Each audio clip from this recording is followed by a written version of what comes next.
Good morning, everyone, and welcome. Today we are here to discuss a topic that affects education, mental health, and even daily life: phone use in high schools, which has become rampant in recent years due to the rise of social media. Phones can be incredible learning tools, helping students research, communicate, and stay connected, but they can also be distracting and stressful. So how do we create a healthy balance? To help us explore this question from 3 different perspectives, we are joined by 3 panelists with diverse experiences and expertise. First, we welcome a teacher who works directly with students in the classroom, seeing the impact of phones on learning every day. Next, we are joined by a high school student who gets to experience this new ban firsthand, showing what it really looks like in the classrooms and hallways. Lastly, we have a psychologist who can help us explore the effects on teenage behaviors, mental health, and relationships. Alright, in recent years we have seen phones become a real problem in school and have some serious impact on kids' learning. One of the major things, how much of a distraction they are in class. Kids don't learn like they used to. They're constantly either on their phones or seeking dopamine that they don't get when they're not on their phones. Screen usage is a major topic in today's life, and everyone has a different point of view when it comes to phone usage. I understand why phones can be bad and they can be a bit distracting and could harm some kids' anxiety. But with those things aside, phones have many benefits to students' learning, especially in grades 10 to 12. These grades kids quickly and look up to definitions, formulas,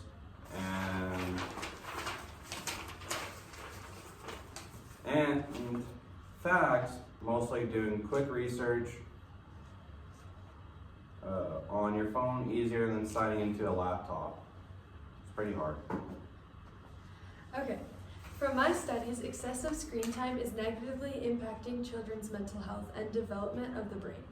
Screen time is everywhere, and everyone has close hands to access a screen, whether it's a laptop, iPhone, iPad, etc. The screens start with positivity by enjoyment and creativity, but can quickly develop to a negative place. Are phones impacting real-life situations in school settings? They definitely are. We see it get worse every year. Kids don't talk anymore. They all just sit together on their phones. And don't even get me started on the bullying. We've seen kids' mental health decrease and friendships get worse, all because of online conflict. We actually encourage students to limit screen time at home as well.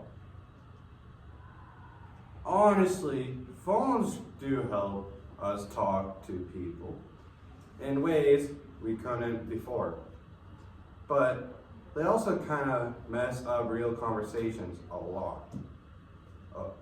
A lot of us are always checking our phones instead of actually being in the moment.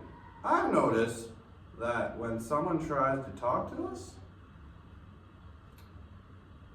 we're still halfway on our phones, and it makes it harder to make eye contact.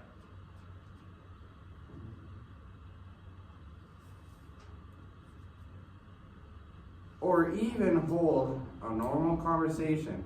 It's like we don't know how to talk face to face anymore, basically. Phones are definitely decreasing the eye-to-eye conversations. We've noticed that students are unable to maintain eye contact during a daily conversation, whether it's towards parents, friends, and teachers. But students are even lacking confidence when it comes to presenting a topic to the class.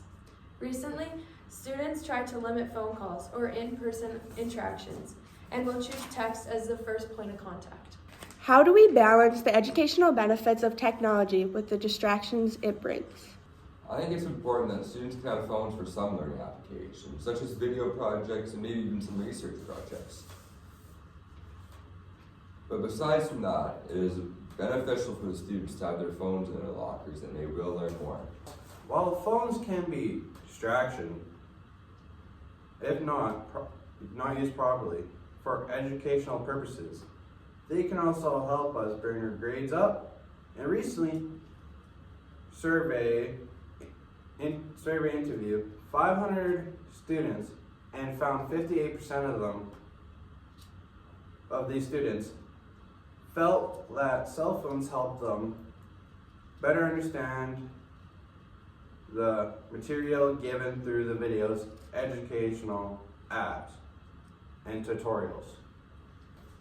To balance the distractions of educational purposes from phone usage in high schools, teachers need to apply clear but simple policies.